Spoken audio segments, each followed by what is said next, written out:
सवाल लेते हैं प्रश्नावली 4.3। पहला सवाल है प्रश्नावली 4.3 का, दो चरों वाले रैखिक समीकरणों में से प्रत्येक का आलेख खींचिए। तो पहले का दूसरा सवाल लेते हैं x माइनस वाई बराबर 2। ठीक है, तो सबसे पहले क्या करेंगे, हम x और y खींच लेंगे। ये x एक्सिस होता है, x डैश, ये y अक्ष होता है, y डैश। ठीक है, और ये होता है मूल बिंदु। क्या होता है? मूल बिंदु, इसे हम O कहते हैं। अब यहाँ पे लिखा है कि इसका आलेख खींचना है हमने x माइनस वाई बराबर 2। तो दो चर राशियाँ हैं इसमें, x एक चर राशि x है, दूसरी चर राशि y है, और दो क्या है? अचर राशि है। अब सबसे पहले हमें जब बिंदु निकालने होते हैं तो हम क्या करते हैं कि बॉक्स बना लेते हैं। ठीक है, एक में x लिख देते हैं, दूसरे में y लिख देते हैं। अब इस समीकरण को किस ढंग से लिखेंगे? x बराबर 2 प्लस वाई लिखा जा सकता है। ठीक है, अगर इसमें हम x 0 लेते हैं तो y कितना आएगा ये निकालेंगे, और y अगर 0 लेंगे तो x कितना आएगा ये निकालेंगे। तो पहले x बराबर 0 ले लेते हैं, बराबर 2 प्लस वाई। तो y कितना जाएगा? -2। कब?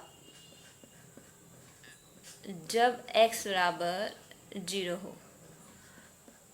तो x 0 तो y कितना? -2। अब समीकरण लेते हैं, y बराबर 0, ये पहला पॉइंट है, a पॉइंट मान लेते हैं, इसे b मान लेते हैं। y अगर 0 लेने पर, y अगर हमने 0 लिया तो क्या होगा? x बराबर 2 प्लस वाई है, y 0 ले लेंगे तो 2 प्लस 0 यानी x कितना आ जाएगा? 2। तो कैसे देखिए, चूंकि समीकरण क्या थी? समीकरण थी x बराबर, मेन जो समीकरण थी वो क्या थी? x माइनस वाई बराबर 2। तो x यहाँ पे x 0 ले लिया था तो y कितना जाएगा? -2। लेकिन जब y 0 लेंगे तो x कितना आएगा ये निकालते हैं। तो x माइनस 0 बराबर 2।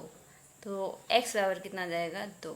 यानी कि जब y बराबर 0 लेंगे तो x कितना जाएगा? 2। तो जब y 0 लेंगे तो x कितना जाएगा? 2। तो बिंदु कौन कौन से आ गए? x अक्ष के लिए जब x अक्ष में 0 में बिंदु लेते हैं, 0 निर्देशांक लेते हैं तो y कितना आता है? -2। और जब x 2 लिया या y 0 लिया तो x कितना जाएगा? जब y 0 लिया तो x कितना जाएगा? 2। ये दो बिंदु हो गए, युग्म हो गए, दो बिंदुओं का युग्म। अब इसे 1 मान लेते हैं, इसे 2 मान लेते हैं, इसे 3 मान लेते हैं और इसे 4 मान लेते हैं। यहाँ पे भी ऐसे ही 1 2 3 4। ये वाला जो अक्ष होता है ये वाला x अक्ष कहलाता है, और ये कहलाता है y अक्ष। तो x डैश और y डैश हो गया। अब क्या करते हैं कि ये वाला जो अक्ष होता है, ये वाला पहला चतुर्थांश जो होता है, ये चतुर्थांश कहलाते हैं। तो पहला जो चतुर्थांश होता है इसमें प्लस प्लस लेते हैं, यानी x अक्ष भी प्लस प्लस प्लस और y अक्ष भी प्लस। इस वाले चतुर्थांश में माइनस प्लस, यानी पहला बिंदु माइनस, दूसरा निर्देशांक प्लस में। यहाँ पे माइनस माइनस में होते हैं दोनों, और यहाँ पे प्लस माइनस। ठीक है, अब ये जो बिंदु है इसमें x अक्ष तो 0 है, लेकिन y अक्ष -2 है। तो x अक्ष 0 है तो यहाँ पे x अक्ष ये है, x अक्ष पे 0 चल रहा है तो यहाँ पे चलेंगे, और y कितना है? -2। तो ये लिख लेते हैं पहले हम, -1 -2 -3 -4। ऐसे यहाँ पे ये O है मूल बिंदु, ये मूल बिंदु है। ठीक है, इसमें -1 -2 -3 -4।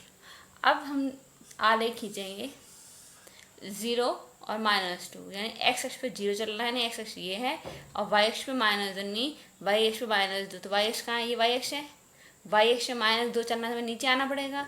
तो बिंदु हो गया ये। x अक्ष इधर नहीं गए हम x अक्ष में ना इधर गए ना इधर गए। क्यों? क्योंकि x अक्ष 0 है तो यहाँ पे रहेंगे। और दूसरा बिंदु कहाँ है? -2, y अक्ष -2। तो y अक्ष ये है, y अक्ष के ऊपर पॉजिटिव है और नीचे नेगेटिव है, तो -2 जाएगा ये। तो एक बिंदु आ गया ये। दूसरा बिंदु है 2, 0, यानी x अक्ष पे 2 चलेंगे, ये x अक्ष से 2 चलेंगे, और y अक्ष पे क्या चलेंगे? 0। तो जो बिंदु आ जाएगा वो आ जाएगा 2, 0। अब क्या करेंगे, हम इसे ऐसे मिला देंगे तो ये आलेख हो जाएगा। इसको और आगे बढ़ा सकते हैं स्केल से आप बनाएंगे तो बिल्कुल ठीक बन जाएगा।